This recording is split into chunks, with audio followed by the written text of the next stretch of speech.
യുക്രൈനിന് $287 കോടി വായ്പ പ്രഖ്യാപിച്ച് ബ്രിട്ടൻ. യുക്രൈനിലെ റഷ്യൻ ആസ്തികളിൽ നിന്ന് തുക തിരിച്ചടയ്ക്കണമെന്ന വ്യവസ്ഥയോടെയാണ് വായ്പ. യുക്രൈനിന്റെ പ്രതിരോധ മേഖല ശക്തിപ്പെടുത്തുന്നതിനാണ് വായ്പ പ്രയോജനപ്പെടുത്തേണ്ടത്. പ്രതിരോധ ചെലവുകളിൽ കാര്യമായ വർധന വരുത്തുന്നതിനുള്ള തീരുമാനം ബ്രിട്ടീഷ് പ്രധാനമന്ത്രി ഇക്കഴിഞ്ഞ ദിവസം കൈക്കൊണ്ടിരുന്നു. യുക്രൈന് സൈനിക സഹായം ഉറപ്പാക്കുന്നതിനു വേണ്ടിയാണ് 2027ഓടെ 2.5% ചെലവ് വർദ്ധിപ്പിക്കാനുള്ള തീരുമാനമെടുത്തത്. ഈ പദ്ധതിയുടെ ഭാഗമായാണ് യുക്രൈന് വായ്പ നൽകുന്നത്. യുക്രൈന്റെ സൈനിക ശേഷി വർദ്ധിപ്പിക്കുന്നതിനാണ് ബ്രിട്ടന്റെ ധനസഹായം പ്രയോജനപ്പെടുത്തേണ്ടത് എന്നാണ് വ്യവസ്ഥ. $287 കോടി വായ്പാ ധാരണ ഇന്നലെ ബ്രിട്ടനും യുക്രൈനും ഒപ്പുവെച്ചു.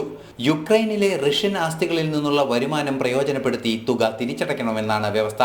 ബ്രിട്ടീഷ് പ്രധാനമന്ത്രി കെയർ സ്റ്റാമറുമായി ഇന്നലെ യുക്രൈൻ പ്രസിഡന്റ് വ്ളാഡിമിർ സെലൻസ്കി ചർച്ചകൾ നടത്തിയിരുന്നു. സമാന ധാരണ ഫ്രാൻസുമായി തയ്യാറാക്കാനും യുക്രൈൻ ശ്രമം നടത്തുന്നുണ്ട്. USSR നിലനിന്നിരുന്ന കാലത്ത് യുക്രൈനിൽ ഉൾപ്പെടെ നിരവധി റഷ്യൻ ആസ്തികളുണ്ട്.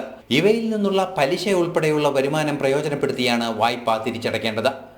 ഇന്റർനാഷണൽ ഡെസ്ക്, ജനം.